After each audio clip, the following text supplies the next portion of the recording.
At this point, I am pleased to introduce a speaker for the class of 2015. A native of Greenbrook, Clark Burnett came to prep from Holy Trinity Interparochial Middle School. He has been a consistent honors student throughout his time at prep, as well as being a member of the Big Brothers program, the Ebony Club, campus ministry team, TV studio, served as student council president, and is a Sheehan Scholar. As founder and chairman of Clark Style Productions, with a K, might I add, he has received accolades for numerous independent short films, including All Roads Lead to Prep, and a documentary chronicling the lives of those he encountered in Quito, Ecuador, as a member of the campus ministry summer immersion trip. In the fall, he will begin studies at Yale University, where he hopes to major in sociology. So please join me in welcoming our speaker for the class of 2015, Clark Burnett.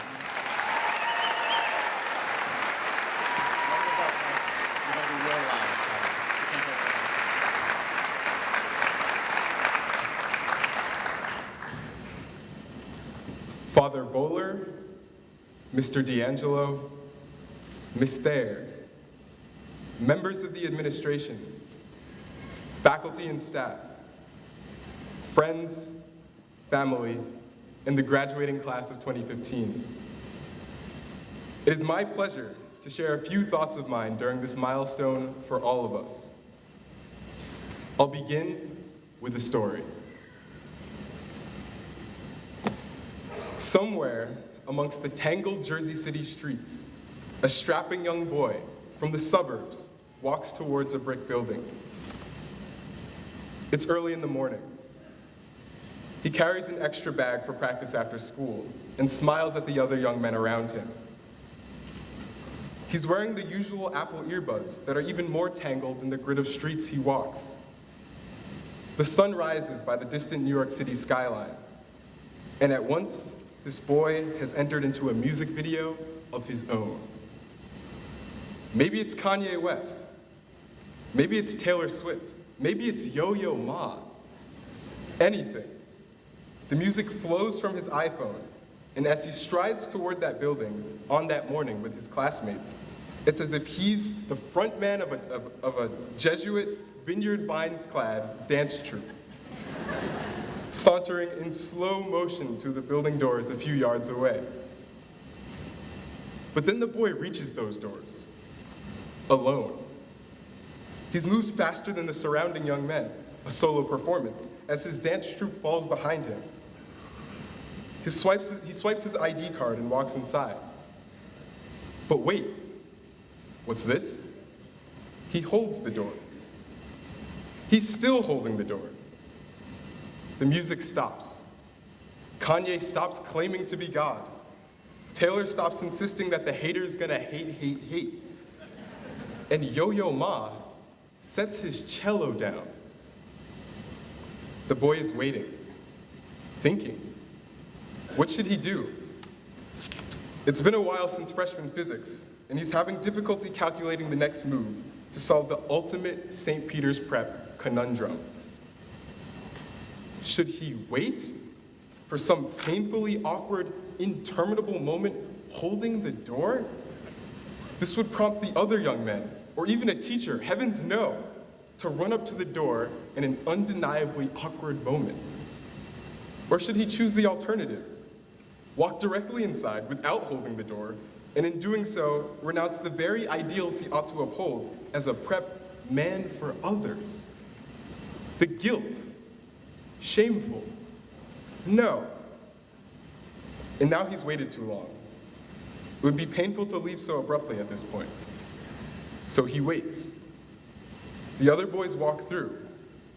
The moment ends.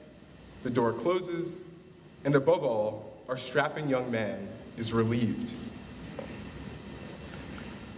The matter of holding doors, ladies and gentlemen, is not one of those distinctly prep moments, though it is admittedly a hot topic around our halls. It's also not one of the nooks and crannies that the soul of the school resides in. It's not even very significant. But it's something I'll hold on to, as I think many of us will, if only for a wistful chuckle. Because what are we without the little moments? What are we without the times your buddy gives you 2 pieces of loose leaf instead of 1? When you realize that your first period free lines up with a late start schedule. When your favorite math teacher brings in cake to explain solids of revolution using calculus. When you're late to the train, but the train is 2 minutes later, #blessed. Life is more finely defined by spoons of coffee than it is by state championship victories. The daily cycle, the routine. And so, our ethics teachers would remind us of a philosophical principle called the maximum, maximizing the minimum. I'll save you the lesson though. And you intellectuals present will probably recognize that I'm using it somewhat incorrectly. Sorry, Doc Stabilia. But bear with me for the sake of the point. If life is an institution comprised of little moments mostly, then St. Peter's Prep has done an excellent job of making sure even the most quotidian aspects of our lives have been enriched. We've become independent. We've traveled the world together. We've won, lost, cried, and laughed together. Prep has maximized the minimum because it provided both a home and a haven for us, a challenge and a cheer or two. But it's also made the high points even higher. For this, I think we are all grateful. The uniformity in this room here today is deceptive. We sit here proudly, clean and polished, donning the white tuxedos we've seen worn by photographed alumni from years past. We are here, stoic and organized, like a troop of soldiers trained under the Jesuit virtues of the graduate at graduation. But don't be fooled by the sameness of our attire. We are even more different from each other now than we were 4 years ago.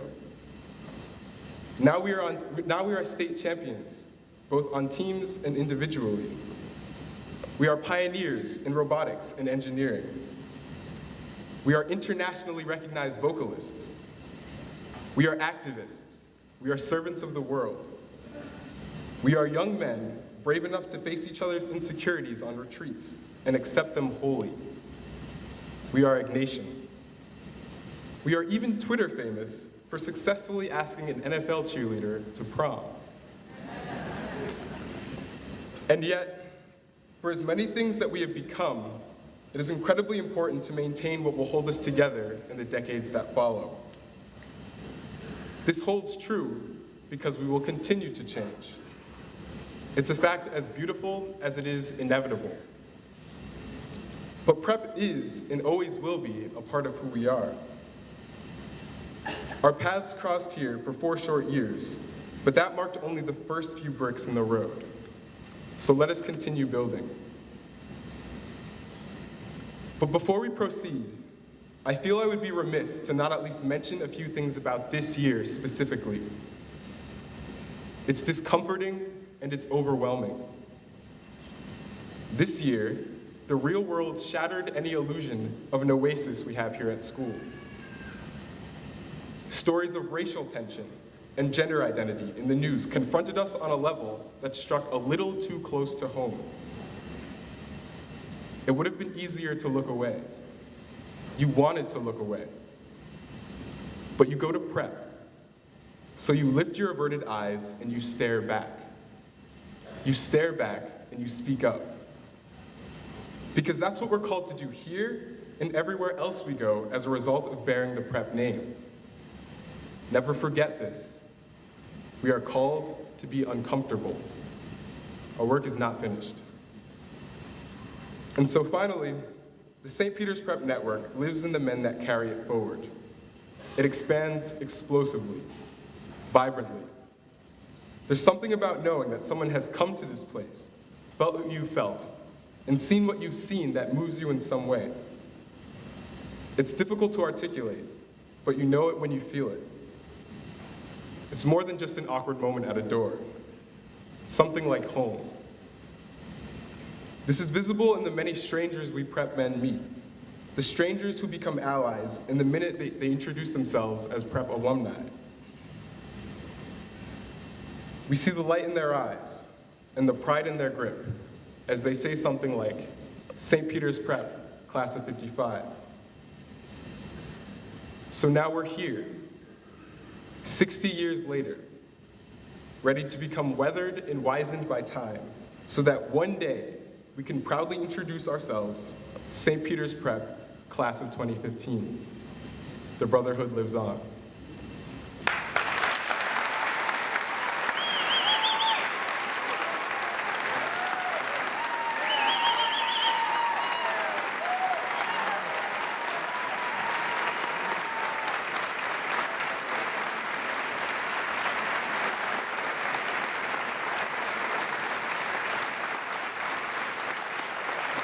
Clark.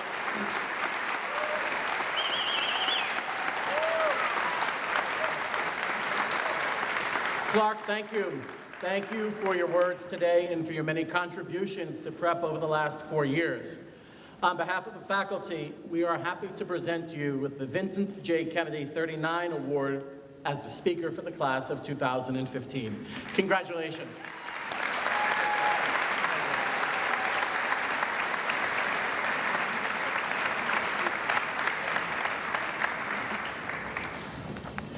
We'll continue with a